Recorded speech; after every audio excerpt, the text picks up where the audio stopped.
Hello guys, in this video we will see how backpropagation works in a neural network. Okay, so backpropagation is a way to update our weight matrices associated with each layer and also to update the bias values so that we will be able to minimize the cost function in the end.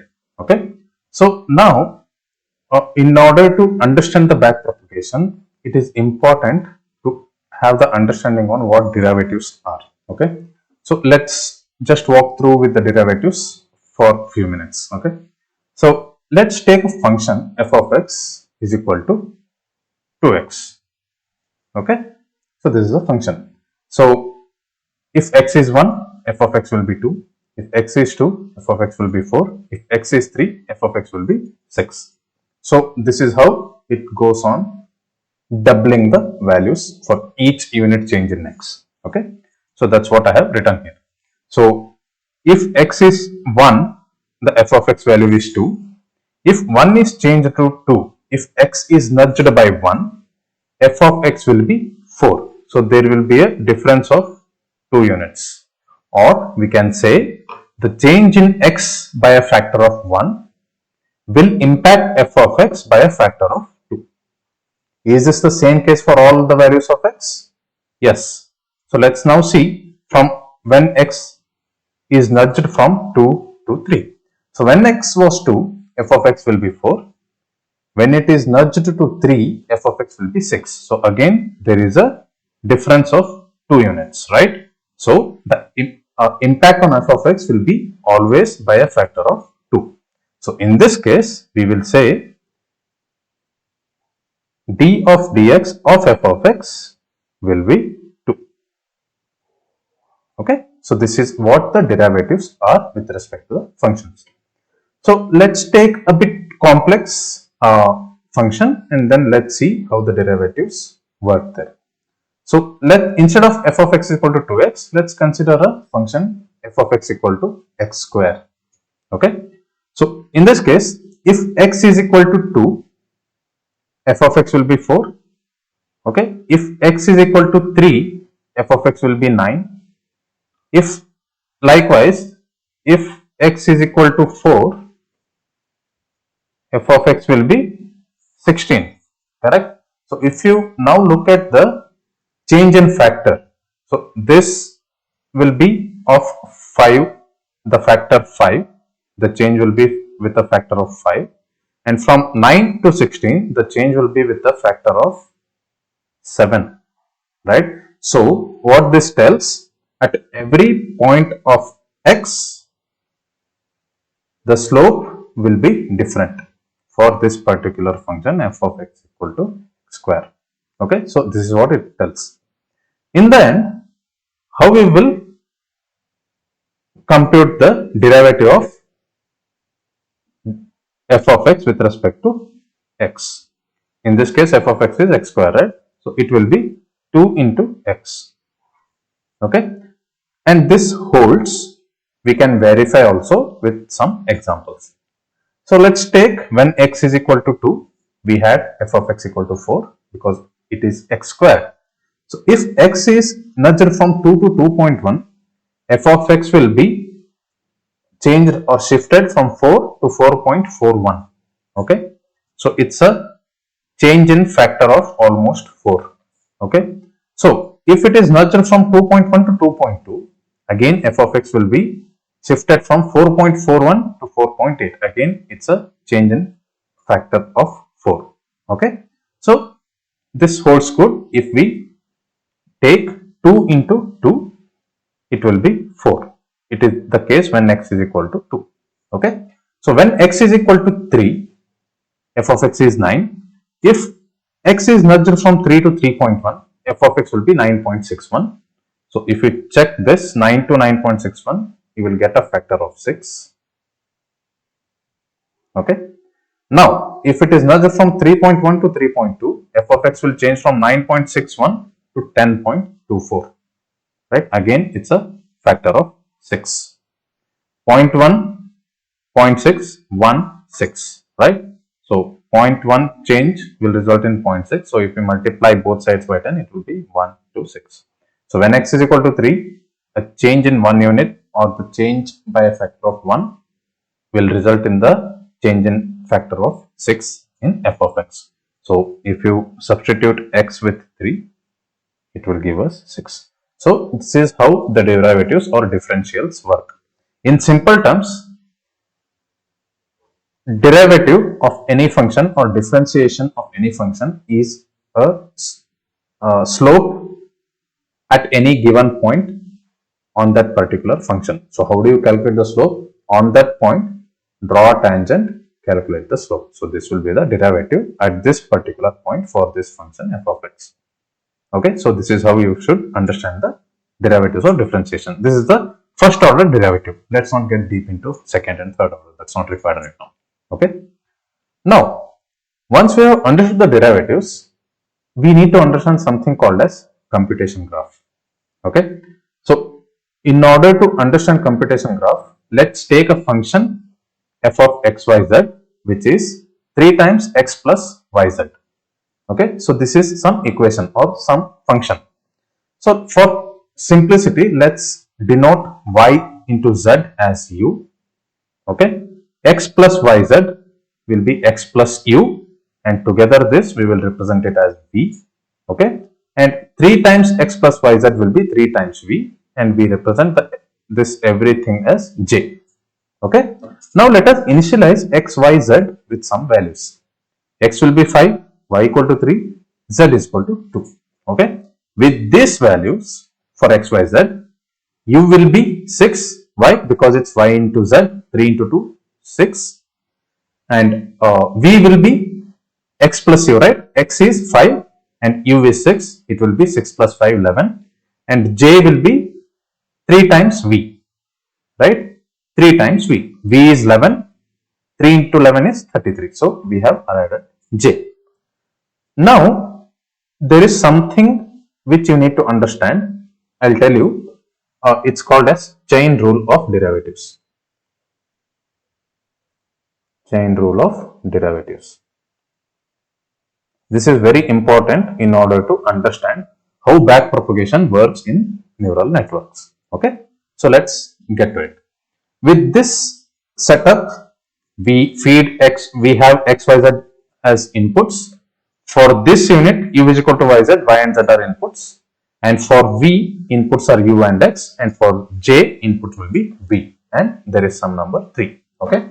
Now, let's say if we change a value of v by some number, what will be the effect on j? If we want to calculate this, it will be called as d dv of j, dj by dv. Okay. So, change in, right now let's say v is 11, right? And when v is 11, j is 33, correct? These are the values that I am taking. So, if I bump the value of v from 11 to 12, j will be, instead of 11 into 3, it will be 12 into 3, correct? So, it will be 12 3 is a 36. So, there is a change by a factor of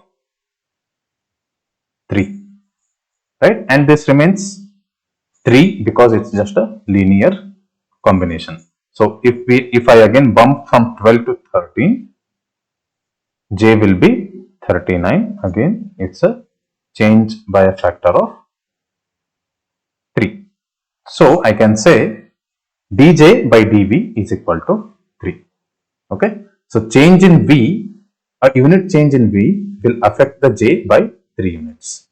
So, this is what dj by dv represents. Okay. Now, let us understand how change in x, dj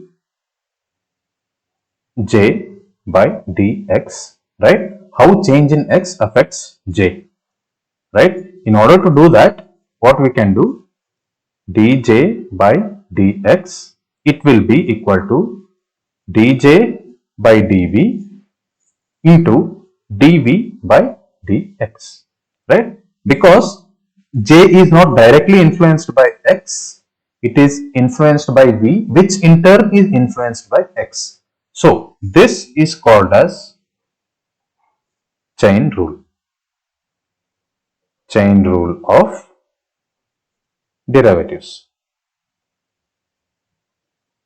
Okay, hope this is clear. Now let us calculate dj by dx. So in order to do this, we already know dj by dv, which is 3. We have calculated it here. Now we have to calculate dv by dx. So let's see how we can calculate dv by dx. Let's do this here. I'll just erase this. Okay, and let me shift this.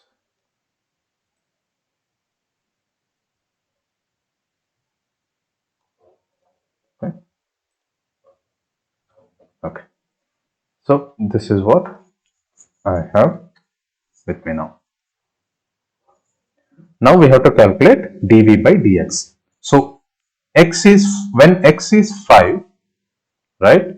V was 11, right? So if I bump x from 5 to 6, what will be my v? It will be, instead of 5 plus 6, it will be 6 plus 6. It will be 12. So there is a change by a factor of 1, right? So my dv by dx, dv by dx will be 1. Now I'll plug that value in here. So it will be 3. So what it says, dj by dx is equal to 3. So if there is a change of 1 unit with respect to x, this j value will be affected by a factor of 3. Okay, that's the meaning. Let's see if that holds true. Okay, so initially we had 5 and j was 33. Okay, now if I change x to 6, let us compute what will be j. Let's keep these values constant, y equal to 3, z equal to 2. Keeping that, my u will remain same because it's multiplication of y and z. Okay, my v will be x plus u, it will be 12, and my j will be 3 times v. J is equal to 3 into 12, which is 36. So initially it was 33, now it is 36. So there is a change by a factor of 3, which is holding good with what we have derived with the help of chain rule. Okay, so this is how you calculate the effect of change of variables on our final output variable. Okay, so in our neural network, so we have a loss function here, right, which we have discussed in our earlier video. So this loss function is dependent on A2, activations at this layer 2 or y hat, right? This y hat in turn is dependent on z2, right? So y hat changes as z2 changes. By how much we do not know, right? That's what we have to do. That's what we have to find out. And z2 is dependent on w2 and b2, right? Along with w2 and b2, it also depends on a1. So this may seem like some alien language, but before understanding this, let's go to our forward propagation computations. What all we have with respect to forward propagation, right? I'll just quickly recap it. So we have our input x. Okay, so we will first calculate z1 for the hidden layer. So z1 will be w1 into x plus b1, right? So this is cool, we know this. Now on top of this, we will apply some activation function f and we will call it as a1, right? So this is done. We are done with the forward propagation with respect to layer 1 or hidden layer.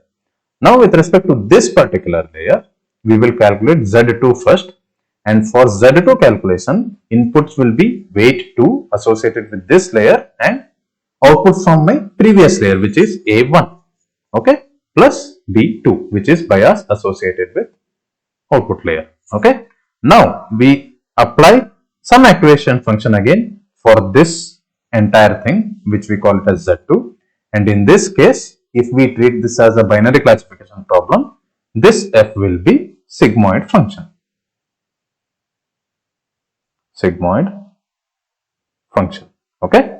So now that we have seen the computations involved in forward propagation, so how many equations total?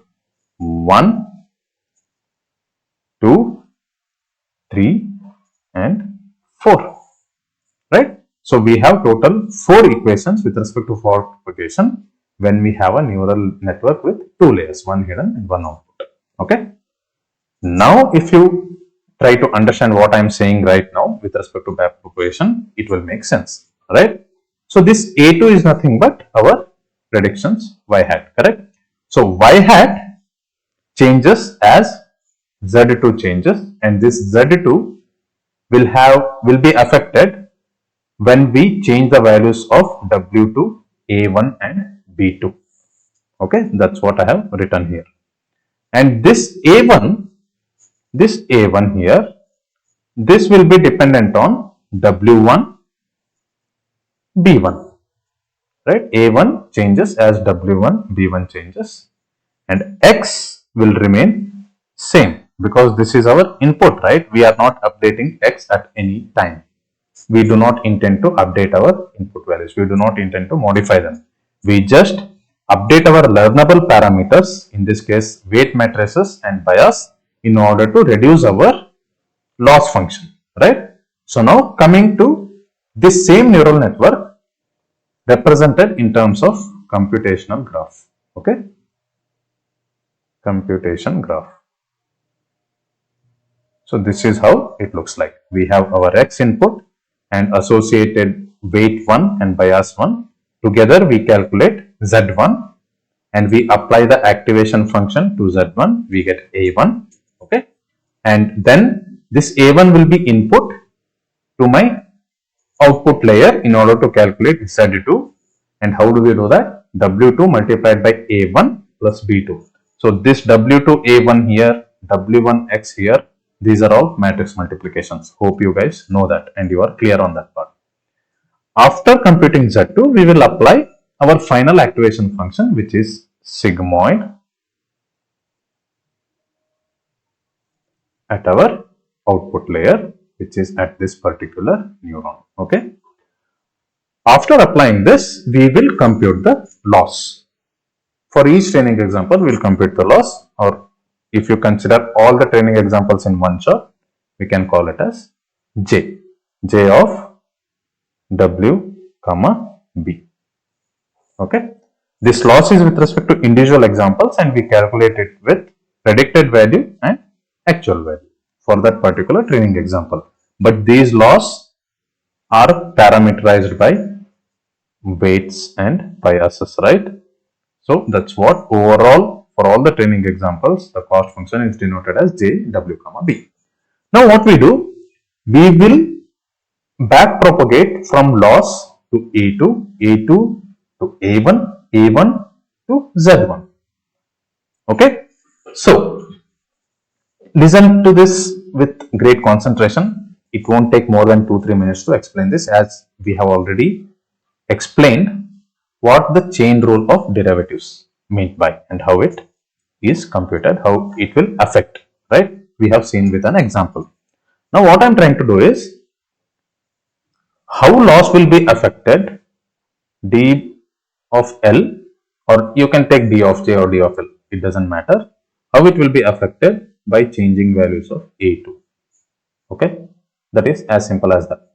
How loss will be affected by changing the values of Z2, and this Z2 again is dependent on W2, B2, right? So we will have the connected rules, right?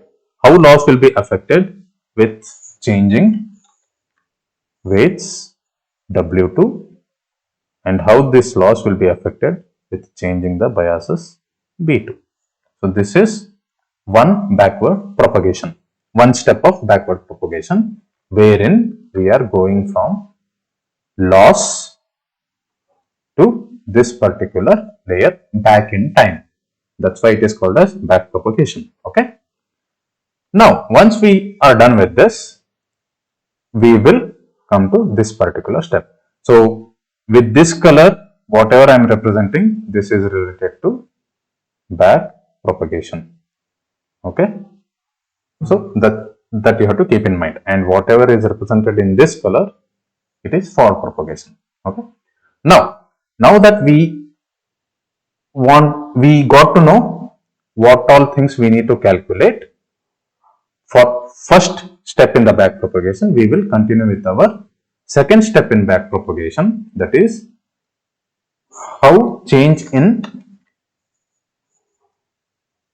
dz1 affects our loss, and this dz1 in turn dependent on dw1. So how the change in weight matrix values of first layer will affect the loss, and also how the change in bias values associated with first layer will affect the loss. So we have to calculate these 6 values in order to update our weights biases, so that our loss function or cost will be minimized, so that the actual values and the predicted values will be closed. When I say close, they will be almost nearby. Okay, so predictions will almost match the actual values. So this is how back propagation works in neural network. So if you guys want the equations for dl by dz2 and dl by dw2, all these things can be derived with the help of calculus. Right now it's not time, or there is no need to know how to derive the values for all these differentials. All these things will be done internally within a library during back propagation. We have a super powerful library called as keras. Okay, or we can make use of more granular code with the help of TensorFlow library. We can just call the optimization functions that will in turn take care all these calculations internally.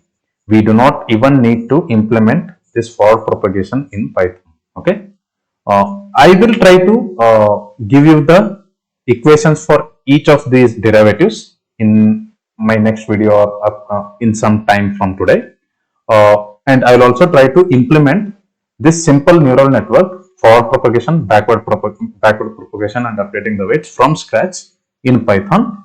Okay, so let's see how it goes. So hope you guys understood how back propagation works, and how it will impact the weights, and in turn how weights are impacting the loss function, right? So in this way, we keep on updating the weights with multiple forward passes of forward propagation and then backward propagation.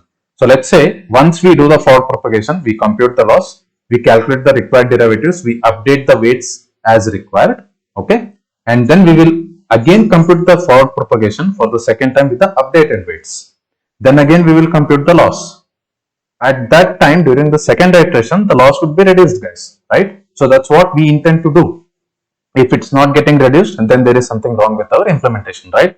So once we do the second iteration, we will again try to reduce that loss obtained in the second iteration by again doing the back propagation second time, right? So during second time back propagation also, we will calculate the derivatives, we will update the weights and biases for that iteration also, and with the newly updated weights and biases, we will again do the forward propagation, and this process will continue for multiple iterations. Okay, over all the training examples, this process will continue for multiple iterations. Forward propagation, compute the loss, backward propagation, update the weights, again forward propagation with updated weights, compute the loss, again backward propagation, update the weights, with the newly updated weights, again compute the forward propagation, loss, repeat this, okay, for some iterations until we reach the global minimum. So hope this video is clear. I do not want to complicate this further by giving you the equations. I can give you right now, but let's not get to that level. Okay, if you want, I will just prepare a short video on that, wherein I'll just write the equations for each of these derivatives and how we update the weights. Okay. So that's it for this video, guys. If you have any questions, please reach out to me in comment sections. I will be more than happy to help you. If you guys have not subscribed to my channel, please do subscribe. I'll be coming up with many more quality contents with respect to deep learning.